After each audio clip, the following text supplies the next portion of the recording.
All right, YouTube, breaking news. Breaking for people who thought there was a chance that Paul Ryan would actually throw his hat into the ring for the Republican nomination.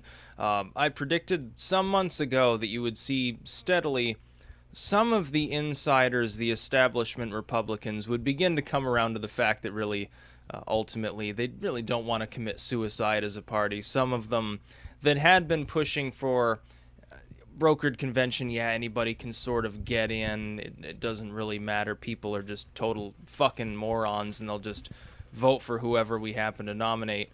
I said then that there would be a steady trickle around this time, and really after New York in the April 26th, you're going to see it take off at much greater levels. There would be a steady trickle of insiders, the donor class, as well as people who are actually high-ranking figures within the RNC. You saw it with Reince Priebus, Rinsed Penis, who's like the head of the RNC. He's already done this, saying that that's not going to happen. There's not going to be a stealing of the Republican nomination process from those that are actually in the primary system now. It wouldn't make any... Think about what would happen, for example, if the RNC were to take a person like Paul Ryan, who's now said he's not going to do it, he wouldn't accept the nomination even if they tried to coronate him. Think of what would happen if Paul Ryan were to accept such a thing. We then have to ask ourselves, could he win the general election? The answer is no. Both Donald Trump and Ted Cruz's fans are, at least a sizable minority of those fans would abandon the party if their person was not nominated in a fair manner. Now, if Trump goes into the convention, as I predict that he will, with a lead of 300 or 400 delegates, that is, he's clearly the front runner, he's gotten far more popular votes, he's won far more states, he's got far more delegates than anybody else, they will not deny him the nomination. I know that people who are Ted Cruz fans, and also some alarmists within the Trump camp, let's face it, they constantly say, well, he's going to get screwed out of the nomination unless he hits 1237, and they're never going to let him do that.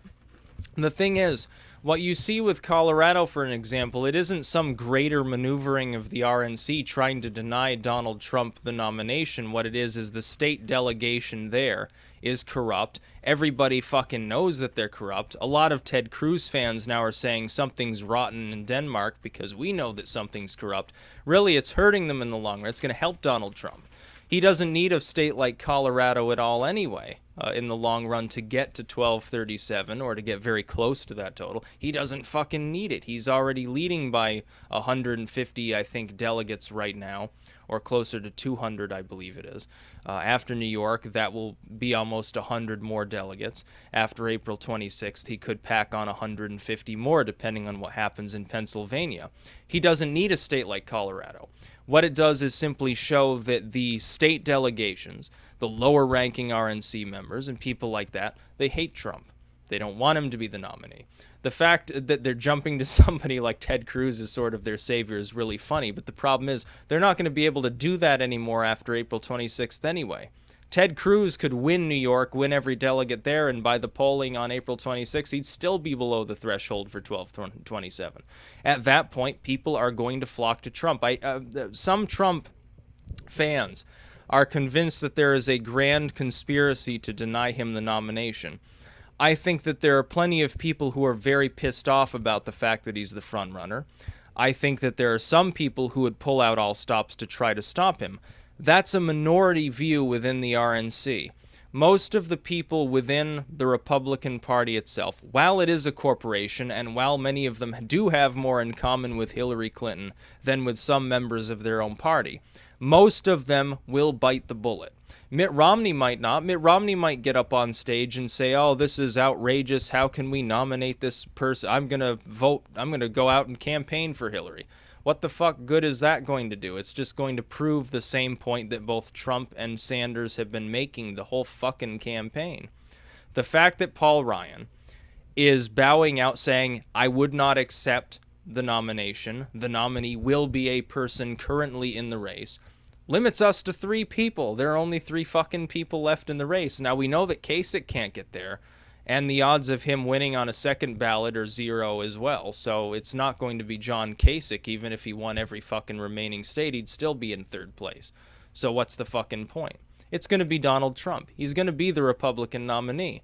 All these people saying, well, Ted Cruz is going to be the nominee now because he managed to win Colorado.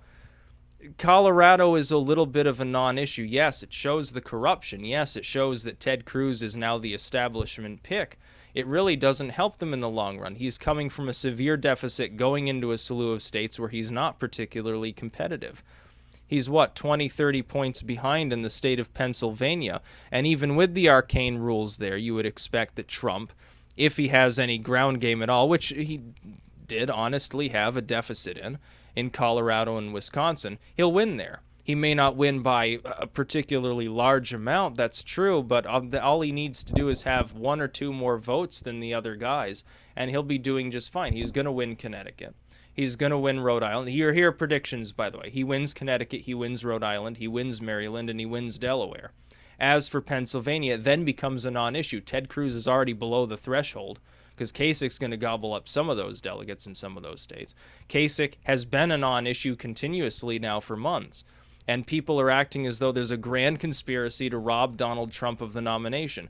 I am sure people like Glenn Beck and Ted Cruz and the Koch brothers and Jeb Bush would love for that to be the case. They'd love to rig the votes if they had the capability to do so. They're simply not capable of doing it on such a large scale. I think, honestly, some of them were taken unawares by this. I think it takes longer than you might think to rig such a process.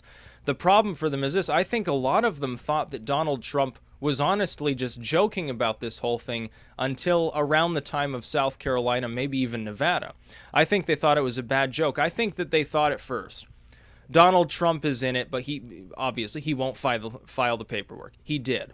Then they said, well, he's just, he's old now. He's made billions of dollars. He's just trying to make a further name for himself. Maybe he's going to promote a book or something. And so they didn't really do anything. And after Iowa, they said, well, he came in second there. He obviously didn't win, so he's not really a threat. He went on to win New Hampshire, and they said, well, this is getting a little unnerving, but, who gives a fuck ultimately? Let him win a couple of states here because, again, he's probably just trying to promote a book or promote some negotiating deal or something like that, or he's just in it for the fun. He's a rich dude. He doesn't really care at this point. Once it got around the time of South Carolina and Nevada, when it became clear that he was really screwing with the ground game of Ted Cruz in addition to knocking Jeb Bush out of the race and really fucking with these other candidates, that's when they started to get nervous. The problem is, several people had already been knocked out by then. He had already remained the front runner for basically the entire campaign by then. He had built up then too much steam, and they were no longer capable of stopping them. Now then, Paul Ryan dropping out matters. Not dropping out, but saying he wouldn't accept the nomination. It matters. It should get rid of some of the fears that people have, that there's going to be a really complicated, brokered convention at which somehow magically a person who's going to come in with a few hundred delegates above everybody else, probably combined, is going to get robbed of the nomination. It's just not going to happen, folks. I know that there are those who support Cruz or Kasich or Jeb or Ben or somebody else. They have a pipe dream that Donald Trump, if he comes in with 300 or 400 delegates above Ted Cruz, is not going to get the nomination. He's probably going to be above that at this point. He'll probably be above that on April 26th. That's why he's basically unstoppable. Once Ted Cruz drops below the point at which he can still gain the nomination without a brokered convention, every goddamn Republican, whether they care about Trump or not, is going to jump onto his campaign if the main priority that they have is we need to win the election. That may now be a minority view within the Republican Party in this tumultuous election season, but they're going to bite the fucking bullet. He'll end up above 50%. He'll win California. He'll do just fine. He'll be above 1237, or at the very least be close enough to it that it doesn't fucking matter. They're not going to nominate somebody like Kasich who will pull in 200 or 300 delegates over somebody who's going to be over 1,000. It's just never going to fucking happen. Not in the social media age. The problem for the RNC trying to do that is they might have gotten away with it in the past when people were primarily focused on their community and a little bit around their state. There wasn't much in the way of national news beyond the newspaper you got the next day. There was no greater sense of ire within the political cycles unless the candidate happened to be in your town, from your town, or making a speech in your town. Other than that, nobody gave a fuck. The newspaper covered it as though it was far away. It was almost like being in a foreign country or something. The average person never left the friggin' state until the time of the Roaring Twenties anyway, unless they were moving west just to pan for gold or some shit like that. So this is a little bit of a bellwether, really, for how the other RNC insiders are going to operate. Do you think that Paul Ryan harbors any illusion that magically Kasich is going to be the Republican nominee? Do you think that he has faith in Ted Cruz, who may very well end up below that critical threshold as early as the end of April? Has much hope of becoming the Republican nominee? No, of course he doesn't. He knows who the fucking nominee is going to be. He may not come out and vocally support him and say great things about him, but he's not going to stand in his way. The Koch brothers, the Koch brothers, briefly, the pro-Trump media, that is Drudge, you could say, kind of, and a few others. They said, oh, the Koch brothers are going to spend $10 million on an ad blitz against Donald Trump, destroying his candidacy, as though it would have worked anyway. They decided not to. Now, we have to ask ourselves why they would decide not to. We know they're not really in bed with Trump. He's got quite a few dealings, but they were backing Walker fairly early on, and he got completely destroyed, I think, before Trump even really got going for the most part. Walker just mismanaged his campaign because he was an inefficient retard.